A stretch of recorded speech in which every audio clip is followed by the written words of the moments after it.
Buenas, ¿cómo le va? Esto es completamente ridículo porque lo que estoy haciendo es a última hora de la tarde en la ciudad de Londres. Ustedes verán que hay gente, por ejemplo, en el pub en este momento, en la esquina, no sé cuánto de ese pub se ve, pero ciertamente se escucha que hay gente en el pub. Y la oficina claramente vacía. Yo le voy a acercar algo que se llama el precio de las cosas y la comunicación. Para quien sea que se sume en este momento a esta especie de pop-up sorpresivo de un poco de contar, desde un Bayala gratis auspiciado por Yerba Porongo, porque por supuesto esto tiene que ser auspiciado por Yerba Porongo. Yo lo que quiero hacer y voy a intentar hacer en estos minutitos que tenemos es lo más corto posible hablarle del precio de las cosas y la comunicación. ¿Y por qué quiero hacerlo esta semana? Yo tengo varios amigos y varias amigas que están en este momento en el Festival de Creatividad en Marketing de Cannes, en Francia. Entonces me van contando cosas, yo les pregunto, bueno, ¿de qué se habló? Y todo el tiempo está hablando de inteligencia artificial, todo el tiempo está hablando de inteligencia artificial y me parece muy bien, me parece que es algo que está bueno. Entonces yo quiero compartirles a ustedes lo que yo pienso que en realidad se está hablando. No hablo del festival, porque no tengo la menor idea, no estoy ahí, no estoy apurando un Negroni como me imagino que mucha gente lo está haciendo muy bien, en la playa, mirando un atardecer, en este mismo momento es el atardecer, sino que estoy con mate en mano, metido en una oficina y yéndome bastante rápido en bicicleta a mi casa a tratar de ordenar un par de cosas, pues me van a matar. ¿Qué es lo que quisiera contarle y que quisiera que pudiéramos hablar? Vamos a ir de a poco. Y si tienen un poquito de paciencia, vamos a ver si llegamos a un buen lugar que tiene que ver con Don Quijote de la Mancha. Pero eso se va a ir dando a lo largo de esto que le voy a pedir un poquito de paciencia. Vamos por partes. Dije que vamos a hablar de las cosas y de la comunicación. ¿Por qué? Porque lo que hoy se está hablando, y mucho, es del precio de las ideas. Se habla de precios en todo sentido, está todo el mundo desesperado con los precios, con la inflación, y obviamente entonces los empresarios están desesperados con los costos y con los precios de sus propios productos, de sus servicios, etc. Con lo cual el tema del precio es un tema importante. Pero yo quisiera hablarlo en términos comunicacionales. Se está hablando muchísimo del precio de las ideas porque en realidad se está hablando entre dos tipos de entidades actualmente, entre empresarios y empresarias del consumo masivo, tal como lo conocíamos hasta hace unos años, y empresarios y empresarias del consumo digital. Hoy eso está pasando claramente en eventos como este o como eventos que hay en todo el mundo en donde se juntan estas dos entidades. En el medio hay una línea muy finita de gente que se autodefine o autodefinía hasta ahora como gente creativa de ese mundo, o sea, gente encargada a partir del diseño, de herramientas narrativas, de la escritura, del dibujo, del pensamiento, de establecer una relación entre esas empresas y sus productos y el público en general. Pero es aquí que viene una cosa que es importante considerar. Y lo que es importante considerar es que lo que vamos a estar hablando es el precio de las ideas humanas y el precio de las ideas no humanas. Esto va a ser muy importante porque en realidad una de las razones por las que se habla tanto de la artificialidad en la inteligencia es porque eso puede llegar a ser enormemente conveniente en un futuro y enormemente eficiente. En principio no hay nada malo con tratar de ser eficientes y en principio no hay nada malo con tratar de poder utilizar la inteligencia de una manera más eficiente y más conveniente y con un precio mejor. Pareciera ser razonable. Me gustaría meterme un poquito más adentro de eso y charlarlo con ustedes, sea donde sea que estén, si están en Cali, en Bogotá, como mucha gente, en México, en Buenos Aires, Santiago de Mayo, estoy acá en Londres, hay gente que está en Francia, en lugares de Estados Unidos o lo que sea, les mando un gran abrazo y sigo contándoles qué quiero decir con el precio de las ideas humanas y el precio de las ideas no humanas como un punto de debate. Acá no estoy hablando en términos solamente economicistas, no estoy hablando de las ideas de Adam Smith o Karl Marx o Keynes o todos estos nombres raros que aparecieron con las escuelas austríacas, que las escuelas austríacas eran un montón de losers que aparentemente nadie conocía, hasta que obviamente un político argentino actualmente venido presidente hizo notorios que son estos seres que no teníamos ni idea quiénes eran: Karl Menger, Kirchner, Haberler, Maslub, Wald. Estoy diciéndolos no sin algún problema de pronunciación seguramente. No voy a hablar de ellos. En realidad voy a hablar de alguien que me parece que es más interesante en ese sentido, que era un santo, Santo Tomás de Aquino. Es rarísimo. Bueno, todos nosotros sabemos que Santo Tomás de Aquino era un gran pensador medieval y que si nos vamos a raíces económicas de cómo es el pensamiento filosófico económico y el comercio desde el medioevo, podemos encontrar en Tomás de Aquino un montón de ideas muy interesantes. ¿Qué pasa si agarramos un cachito de esa creatividad para entender algo? Vamos a hablar de precio, vamos a hablar de mercado, en función de algunas ideas que discute consigo mismo, como buen filósofo, Santo Tomás de Aquino. Aquí vamos. Vamos con data económica del medioevo. Y usted dirá, ¿para qué estamos viendo data económica del medioevo? A tiene una vaca. Vamos a partir de esta fórmula. A tiene una vaca. Y B, que es otra persona, tiene algo de plata. Bien, hasta acá es bastante claro, pero tenemos que poner esto en un contexto. Y este contexto es que A está dispuesto a vender su vaca y B necesita comprar una vaca. O sea que acá tenemos una especie de ciertos parámetros para comprender que hay una operación a punto de ocurrir o potencial aquí.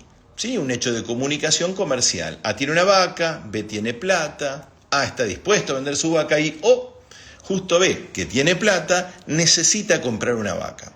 Bien.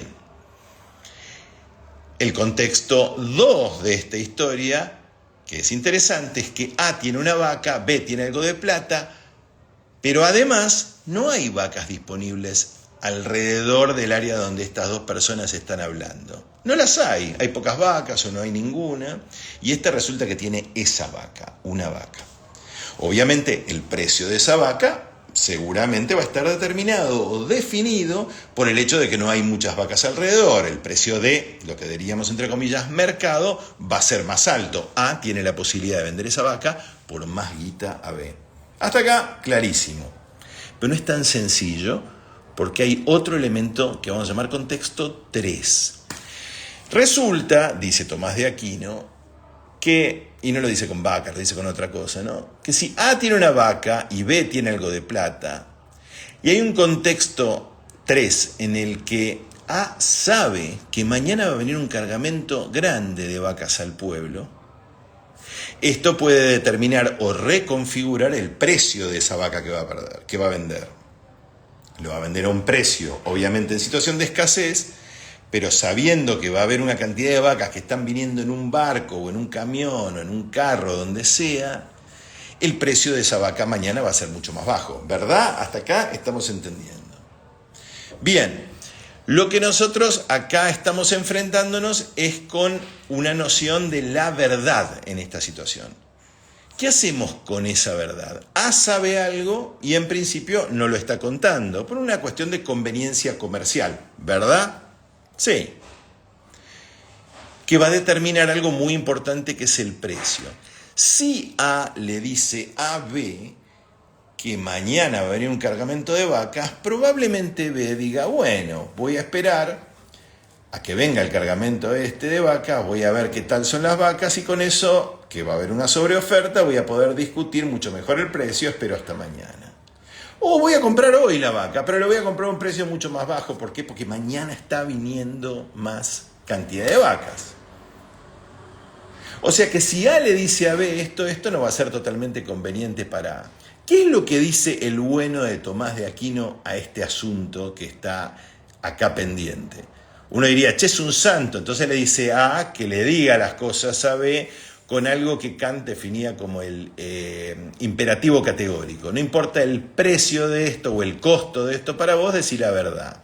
Bueno, no. Santo Tomás de Aquino en realidad sobre la verdad dice esto: no está peleado con la justicia el hecho de que omitas el dato de que el cargamento está llegando a la hora de poner el precio. Mirá qué interesante. Resulta ser que era más comerciante de lo que nosotros imaginábamos, que Tomás de Aquino está diciendo, no tenés la obligación, ni tenés la necesidad claramente, pero sobre todo no tenés la obligación y no está remanido con la justicia el hecho de que vos digas que al otro día está viniendo un cargamento.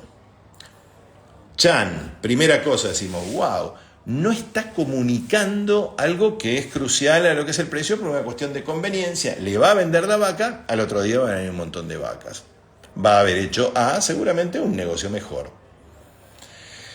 O sea, A más B, y usted dirá, ¿qué estamos haciendo? Viendo Tomás de Aquino con A más B, etcétera. Pero me imagino que esto va a tener un poco de sentido, estoy seguro que va a tener un poco de sentido en unos segundos. Da a B de abstenerse.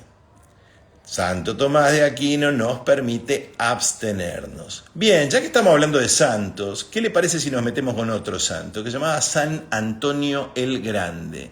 Este tipo es famoso por ser uno de los santos tontos. Existían los santos tontos, o sea, esos santos que quizás no se metían en filosofía compleja, y mucho menos en matemáticas, como sí lo hizo Santo Tomás de Aquino, sino que hablaban desde lugares mucho más elementales y más básicos.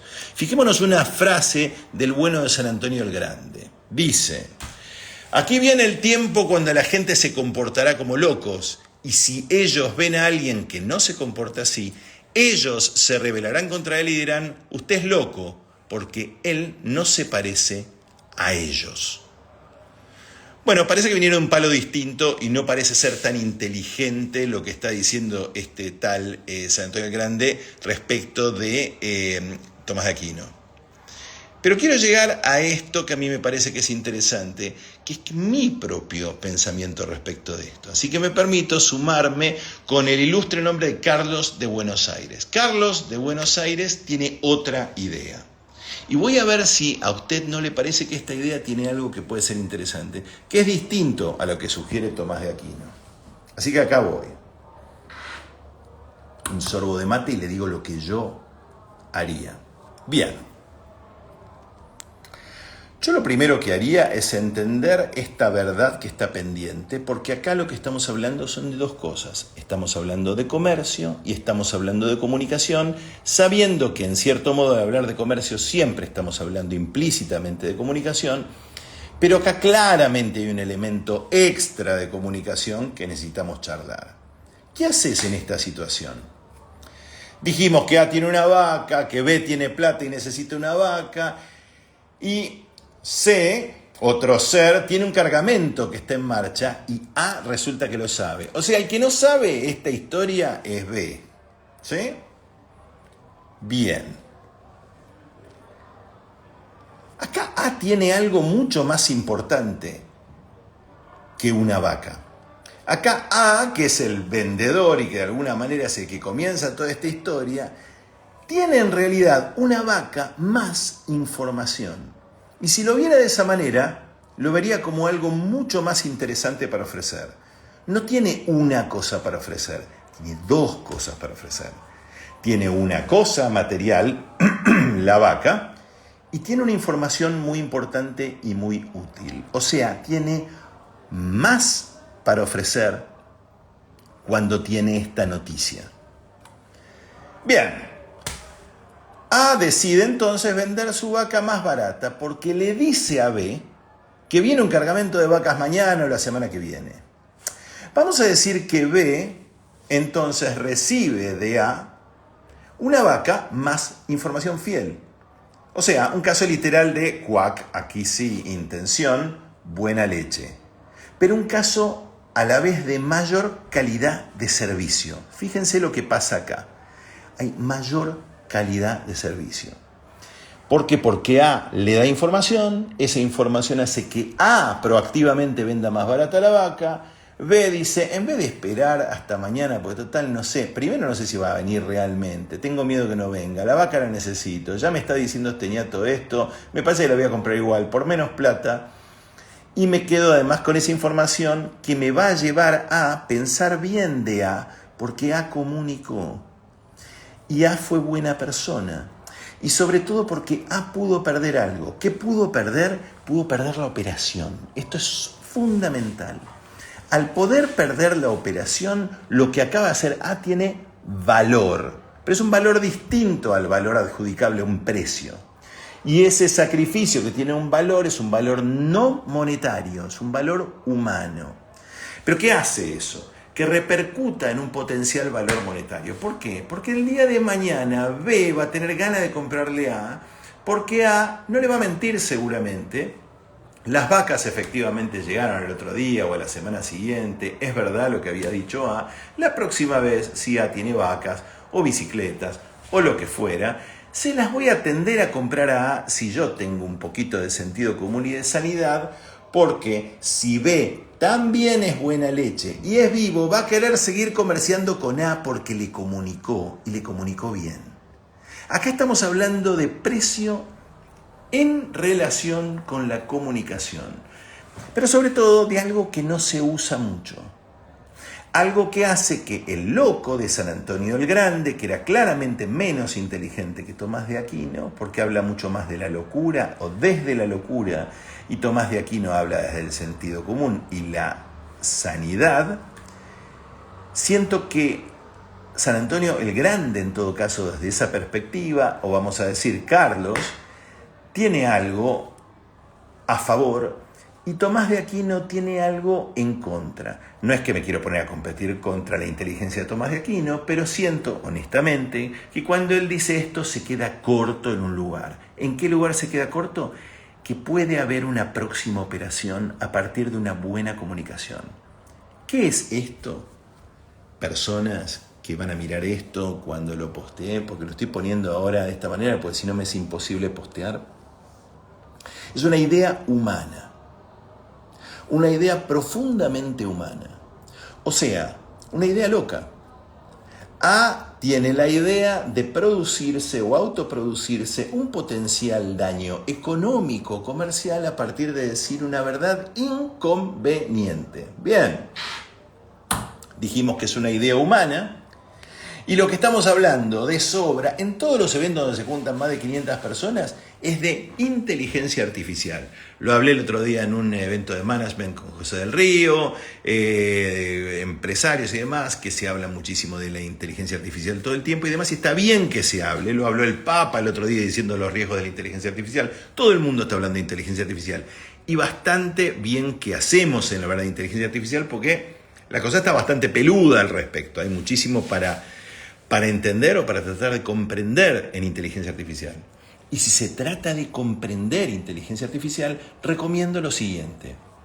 Recomiendo que se meta un poquito, y esto no lo hablo desde conocimiento matemático, más allá de que mi abuelo era matemático, mi padre era bueno en matemática, yo soy horrible en matemática, pero no es necesario ser genial en matemática para saber que la inteligencia artificial depende estrictamente de un tipo de álgebra llamada álgebra lineal. Y que la álgebra lineal depende de dos elementos que son muy importantes dentro de la álgebra lineal, que son el concepto de PCA o PCA, que es el Principal Component Analysis, o análisis de componentes principales, que básicamente se trata de indexar, evaluar, elaborar de un mar de datos que yo tengo, de inputs que yo recibo, cuáles son los más útiles, los más importantes, los que me van a llevar a mejor puerto. ¿Sí? Sumariza, compara, establece conclusiones basadas en enormes cantidades de datos. Eso es lo que de alguna manera el Principal Component Analysis hace, ofrece. Y otro concepto que es el Gradient Descent, ¿sí?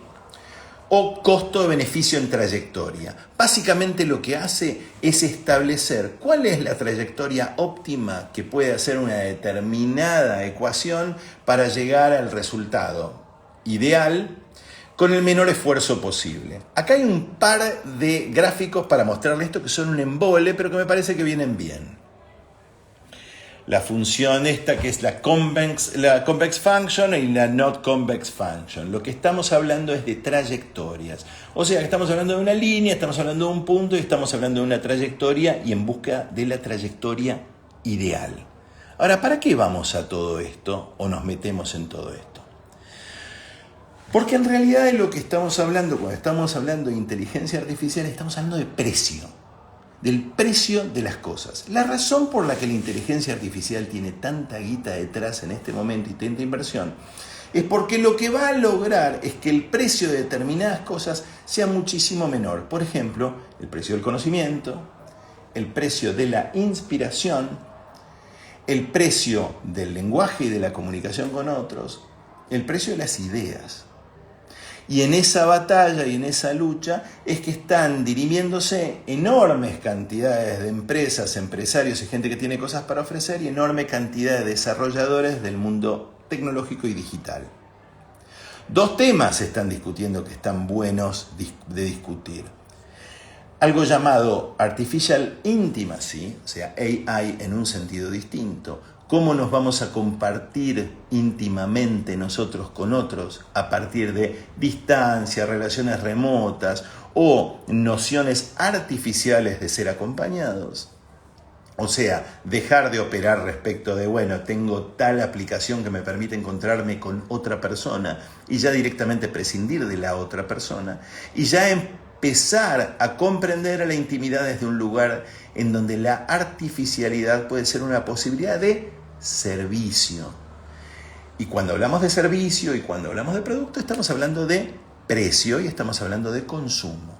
Ahora bien, hay otra cosa más que es importante entender que está pasando ahora y que se está desarrollando cada vez más, que tiene que ver con AI, que es Artificial Emotion.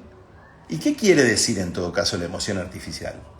Que lo que se está tratando de generar son inputs según los cuales la tecnología pueda producirnos determinadas emociones o triggerear determinadas emociones. ¿Por qué? Y volvemos al bueno de Tomás de Aquino. Porque el bueno de Tomás de Aquino decía que las emociones son los principios de acción. Nosotros podemos razonar determinada cosa inteligentemente, pero probablemente no accionemos. Lo que seguramente nos va a hacer accionar es una emoción.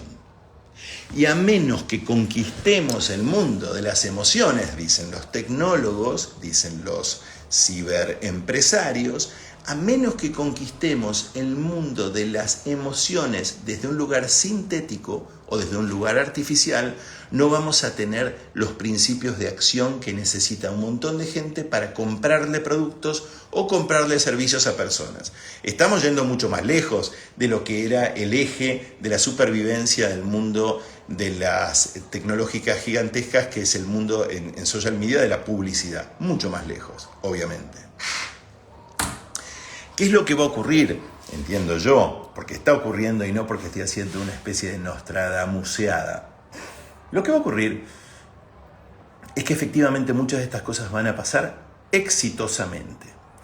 ¿Exitosamente en qué sentido? En el mismo sentido que ocurre el sonido de la música en nuestros oídos cuando lo escuchamos, la música con esos auriculares muy chiquititos.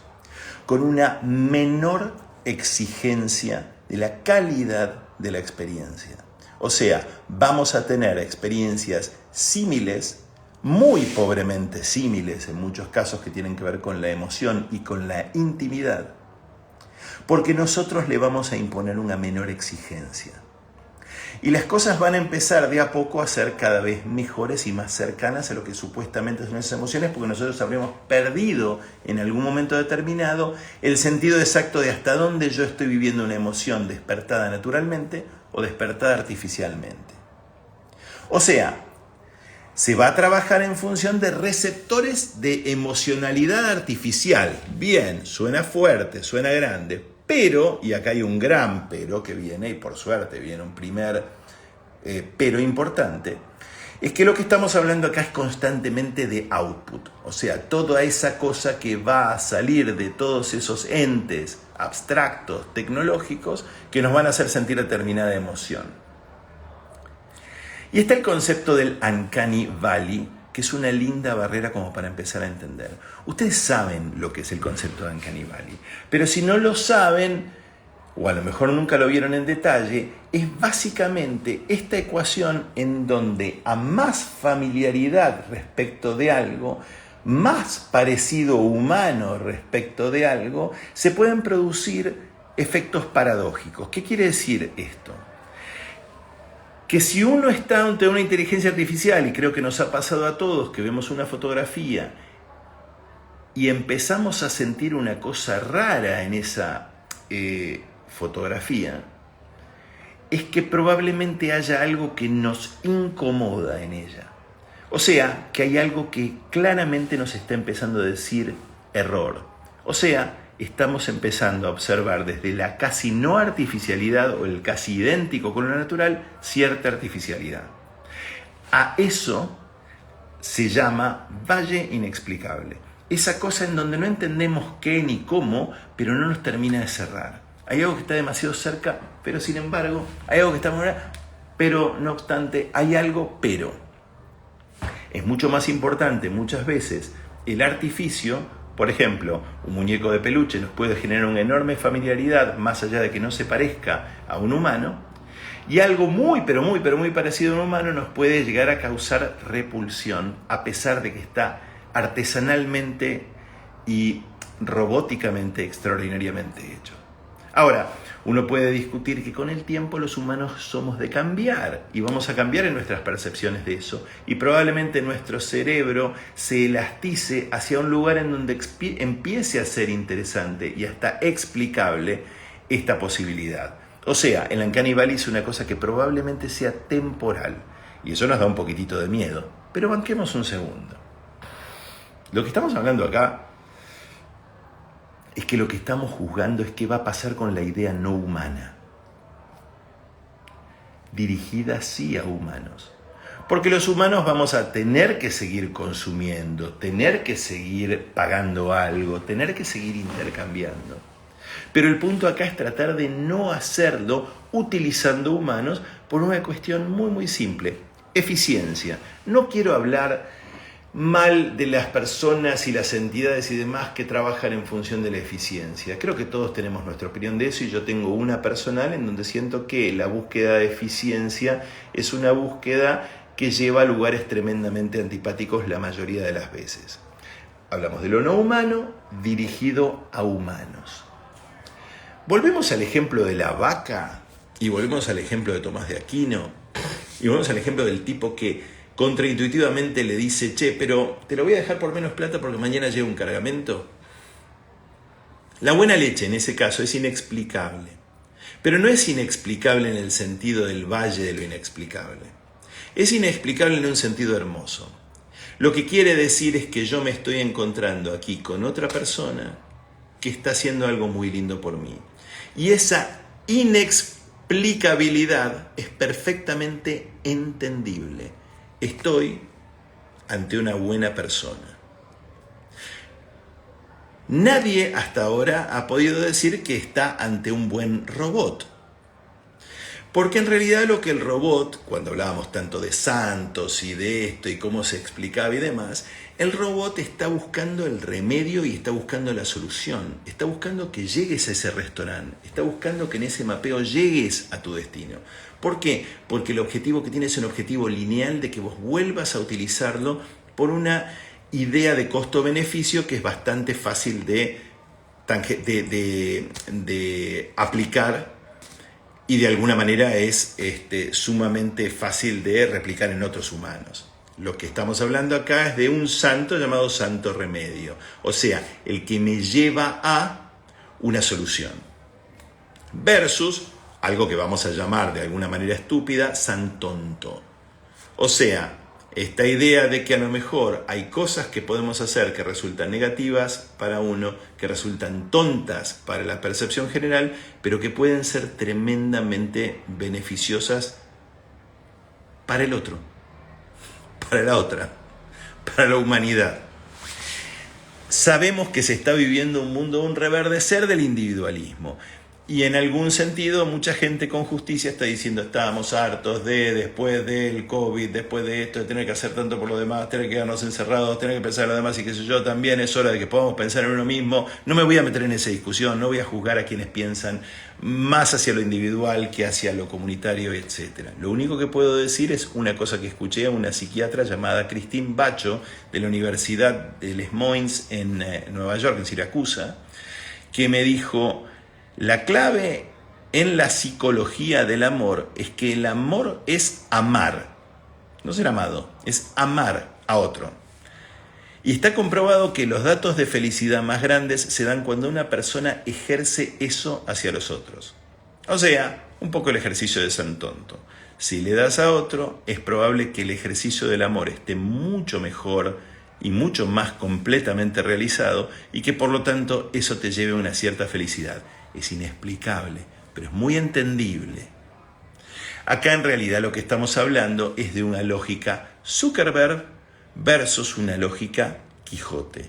Y estoy a punto de llegar al final de esto, en donde a mí personalmente, si me dan a elegir uno de los dos, me quedo claramente con el Quijote. ¿Pero por qué me quedo con el Quijote si es un infeliz, si terminó mal y demás? Porque me parece que es un héroe, y me parece que además es un héroe muy gracioso. En Zuckerberg no veo ninguna variante graciosa, o sea, simpática. Y no me voy a poner a hablar mal de Zuckerberg en una plataforma hecha por Zuckerberg, porque a Zuckerberg le importa 2 carajos lo que pueda decir una persona como yo de él, pero ciertamente a mí me importa utilizar este ejemplo porque lo que entiendo es que hay personajes que desde un lugar de locura producen algo tremendamente amoroso, y hay personajes que desde un lugar de locura producen algo tremendamente cerrado y tremendamente, entiendo yo, triste. El caso del Quijote, que a mí me da mucha alegría, es que Quijote defiende esta idea y esta frase, que era una frase de Chesterton, que decía que loco es aquel que perdió todo menos la razón. Y a mí me parece muy importante decir acá que no se trata de perder la razón, no se trata de actuar con algunos elementos que se desdicen completamente de las enormes inteligencias aplicadas a la inteligencia artificial. No, acá creo que se trata justamente de actuar con la razón. Probablemente usted sepa esto, probablemente no lo sepa, pero con esto nos acercamos al final.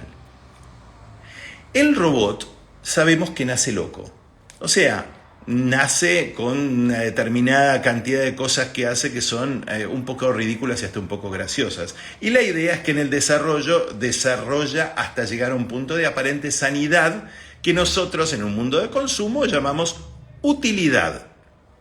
O sea, en la medida que ese robot empieza a ser útil, machine learning, aprendizaje, etcétera, va a lograr solucionar cosas. Eso lo va a convertir en útil y por lo tanto hoy en ese mundo eso es considerado sinónimo de la no locura, es la utilidad. Ustedes saben que la palabra robot es una invención y es una invención de un escritor checo que se llamaba Karel Čapek. Y este tipo que creó la palabra robot la creó a partir de una historia. ¿Y saben de quién era la historia en la que se basó Karel Čapek para crear la palabra robot? Primero de todo, en una palabra que es una palabra checa, que es robota, que quiere decir trabajo, ¿sí? O labor. Labor se acercaría más a lo que sería robota. Y de ahí queda la palabra robot. O sea, el robot existe para hacer un laburo.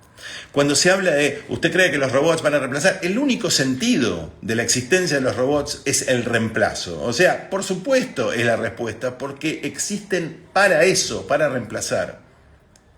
Pero lo que no mucha gente sabe es que el bueno de Čapek se basó en realidad, para llegar a la idea de robot, en un cuento de G.K. Chesterton. Sí, exactamente. El mismo Chesterton que decía que loco es aquel que perdió todo menos la razón. ¿Y en dónde se encontró con esa idea? En los relatos del padre Brown, que si los leen son graciosísimos, son divertidos, son llenos de paradojas, y en las que en una de las historias hay unos objetos de lata que hacían las tareas domésticas. Eso visto, por supuesto, como un perfil humorístico, gracioso. Esos personajes le produjeron, a partir del humor, una curiosidad a Capek que lo llevó a pensar en los robotas o robots. Cuando la cosa se pone muy seria y quien se divierte viendo y leyendo a Wittgenstein y a filósofos sesudos que de alguna manera antecedieron la idea de lo computacional desde un punto de vista filosófico, y cuando uno ve en la misma ciudad donde estaba Wittgenstein, que era en Viena, que había personajes, y lo veía en una clase que tuve hoy a la mañana muy linda, que también vivía en Viena el mismo Freud, tenía ideas completamente diferentes a las de Wittgenstein, en donde Wittgenstein consideraba que el psicoanálisis era una pelotudez y era una fantasía, mientras que Freud estaba empezando a jugar con algunos elementos de una imaginación muy grandes. Lo que me enteré esta mañana y se lo comparto, es que Wittgenstein,